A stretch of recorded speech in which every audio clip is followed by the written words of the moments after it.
আমি জীবনে এমন একটা মানুষ চাই যে আমার রাগ ভাঙাবে, আমার সুখ দুঃখ ভাগ করে নেবে, আমাকে বিশ্বাস করবে, আমাকে মিস করবে, সারাটা জীবন আমার হাত ধরবে আর আমাকে খুব খুব বেশি ভালোবাসবে।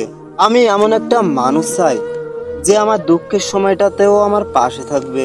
হ্যাঁ, আমি এমন একটা মানুষ চাই যে আমার পরিবারের পাশে থাকবে। কাউকে ভালোবাসায় এমন একটা মায়া যে মন থেকে চাইলেও ফেলে আসা স্মৃতিগুলো মুছে ফেলা যায় না। শত আঘাত, বঞ্চনা, দুঃখ, কষ্ট পেয়েও মানুষ তার ভালোবাসাকে অস্বীকার করতে পারে না। মানুষ যাকে ভালোবাসে তাকে সে কখনোই কষ্ট দিতে পারে না, বরং সেই সবচেয়ে বেশি কষ্ট দেয় যাকে মন থেকে ভালোবাসা হয়। যখন কেউ কাউকে ভালোবেসে দুজনেই ভালো থাকবে, ঠিক তখনই সেই ভালোবাসাটা পূর্ণতা পাবে। ভালোবাসা দিয়ে তার পাশে সারা জীবন থেকে তাকে সুখী করা যায়। আবার এই ভালোবাসা দিয়েই কাউকে না পাওয়ার তীব্র যন্ত্রণায় সারা জীবনের জন্য কাঁদিয়ে দিয়ে যাওয়া যায়। হ্যাঁ, আমি এমন একটা প্রিয় মানুষ চাই যে শুধুই একান্তই আমার হবে।